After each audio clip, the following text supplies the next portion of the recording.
But also thank you for your sacrifice, and thank you for the sacrifice of your families and what you have done for our country, and that flag up there. IVC is an academic institution, and as such, we enjoy things like academic freedom. And that comes from the sacrifice and commitment that our veterans have made. In addition, we have an educational system that's open to everyone. We recognize that in some countries, gender, females in particular, are not allowed to seek an education. That's not true in our country, and it's held high because of your sacrifice. So with that, I say thank you for everything that you have done and that your families have done. It's deeply appreciated. Thank you. There's so much for us to be grateful for and so much for us to reflect on when we have a day like today where we're honoring our veterans, we're honoring our forefathers, and we're honoring that document that we all went off to war to support and defend. You know, veterans come in all forms. And so this event today is not just to recognize student veterans, it's really to recognize veterans, because I suspect, and I know for a fact now that I know that Dr. Fontanella is a veteran, that you have a number of faculty and staff as well as student veterans on this campus, and they're all veterans. And you know, once you serve the military, you all become equal, you're all veterans. So when you leave the military, rank is not important, it's the fact that you're all veterans. So the fact that you're having this event today, and you've had this event 20 years, and I'm impressed with that. And so this coming Sunday, of course, is Veterans Day, and I'm glad you got an early start because you avoid all the traffic for all the activities this weekend. But Veterans Day is very important. As you probably know, and all of you are amateur historians, so you know the history of Veterans Day. It was 100 years ago, this coming Sunday, that the armistice was signed ending World War I. And that armistice was the declaration that it was a war to end all wars. Well, we know that didn't quite happen. But it didn't just happen on November 11th, but it occurred in the 11th month, 11th day, 11th hour, 11th minute. I don't know if they had stopwatches back then, but maybe 11th second also, that the armistice was signed, and so it became Armistice Day. And it was celebrated as Armistice Day until 1954. And at that time, it was changed to Veterans Day because they wanted to include the veterans of World War II and the Korean War veterans in celebrating their service to our nation. And so 1954, it's been called Veterans Day. It's a national holiday. Of course, falling on Sunday this year, it makes things a little different because most of the businesses that would normally be closed would be open on Sunday. Veterans are not only those military personnel that served in war zones, although we always think about heroes in war and so on and so forth. Any person that has served in the military, in all the military, these flags behind me represent the services, are considered veterans. And this is whether or not they deployed to a war zone or they served at home. So this entire week will be filled with ceremonies and commemorations across the country. But I'm glad that IVC got a head start on everything. And so if you have served in the Marine Corps, I say Semper Fidelis, which means always faithful. If you served in the Coast Guard, I say Semper Paratus, which is always ready. If you served in the Air Force, and we have Trustee Wright here, who served in the Air Force, and also Dr. Fontanella, the Air Force says aim high. And of course, if you served in the Navy, anchors away. And the Army, anybody here from the Army? Army strong. And I say Army strong because that's a current motto for the Army. The Army changes its motto every couple of years. I don't understand that at all.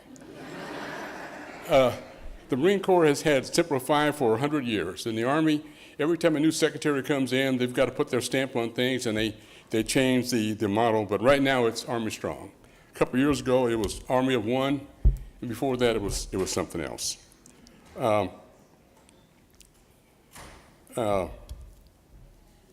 If some of your fathers, grandfathers, great-grandfathers served in World War II, that was considered the greatest generation.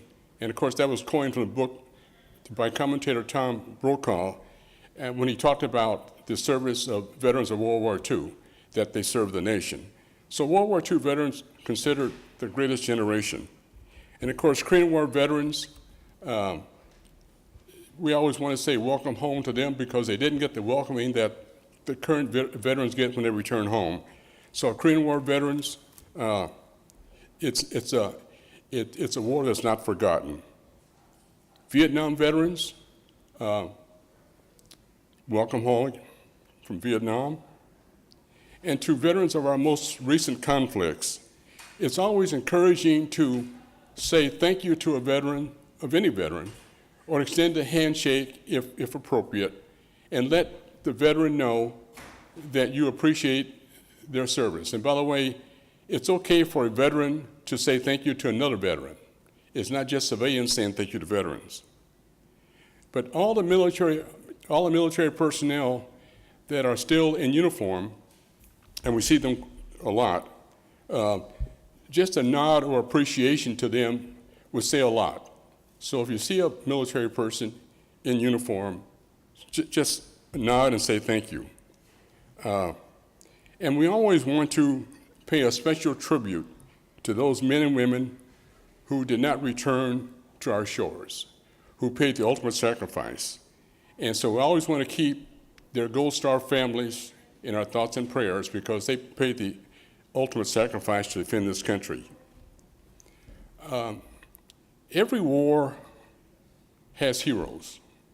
And this country is replete with stories about veterans who went over and above and did something great for their country. World War I, even going back to the Civil War. But World War I, World War II, Vietnam, Korea, and these current wars. I can come up with many, many stories of personal sacrifice that veterans did. I deployed soldiers to Iraq and Afghanistan and Bosnia, Kosovo, and some other places.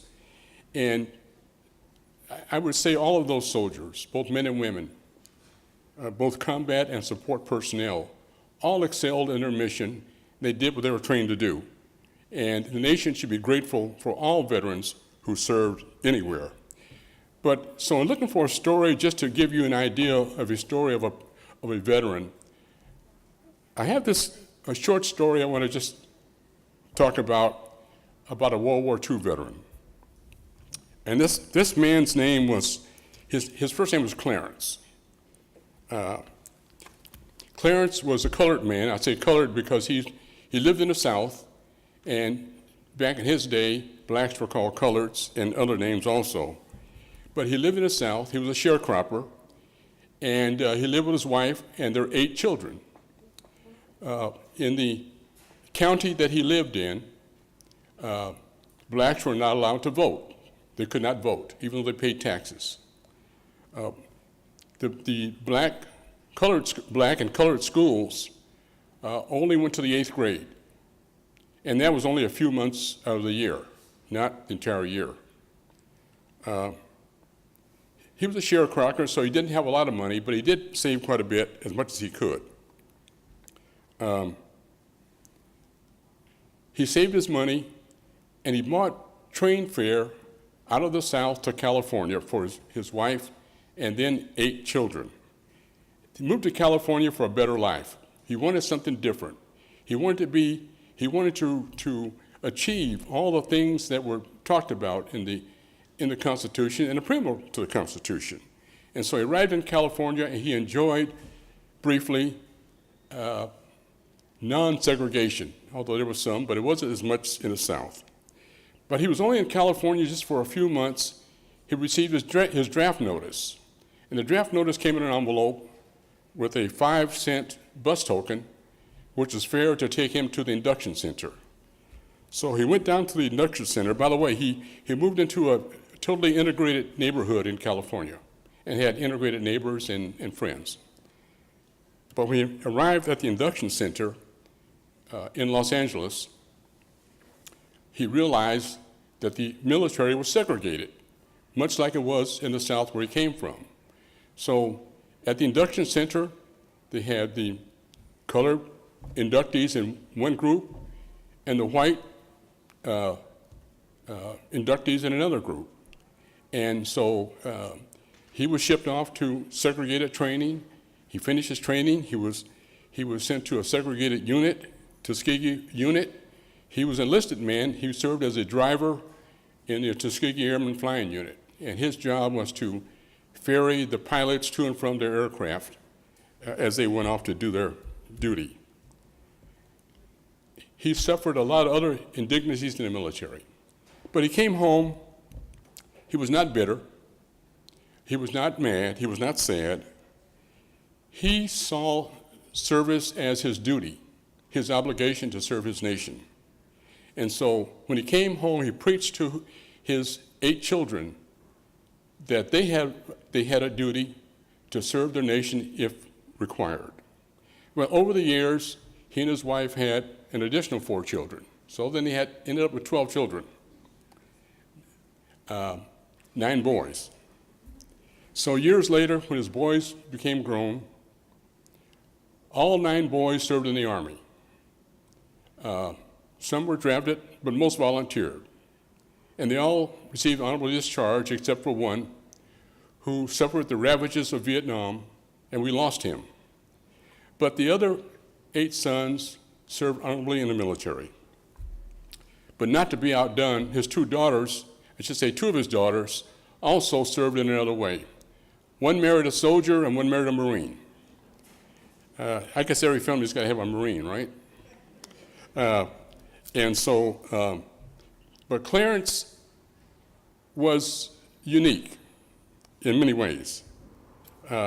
He was unique because he was drafted with 8 children. Can you imagine going off to war, leaving a wife with 8 children at home at the time?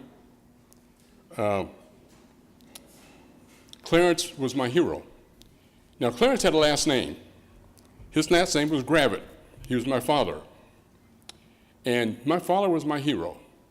And he was probably the impetus for me to join the military.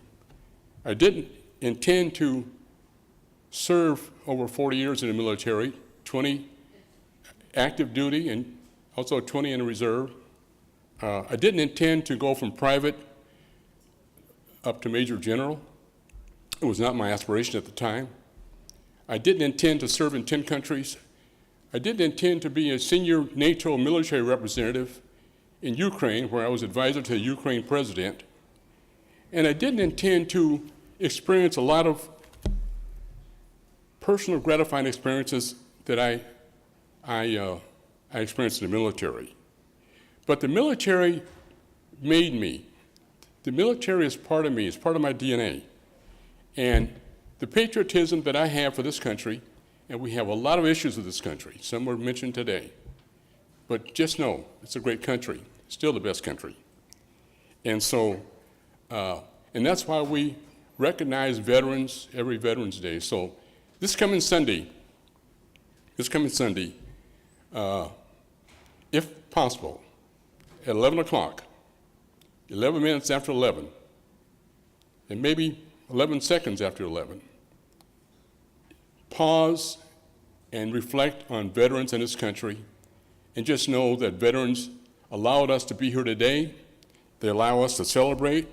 They allow us to receive the benefits of the Constitution, although some have been damaged over the years.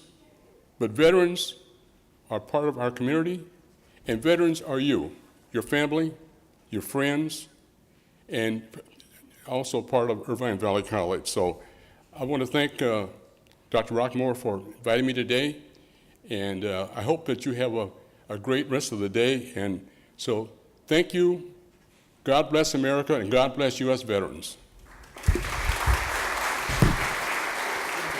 The last thing I wanted to close with is to let you know a little bit about what Irvine Valley College is doing with our veterans and what we're doing with our programs.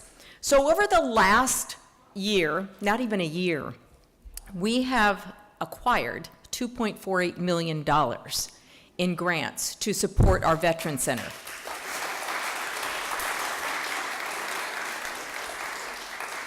The largest grant was the $2 million grant, and that was an innovation award, and it was provided through the state out of the chancellor's office. And what it was given to us for was to emulate, essentially do what we are doing here and try and spread it across the 114 colleges in the state.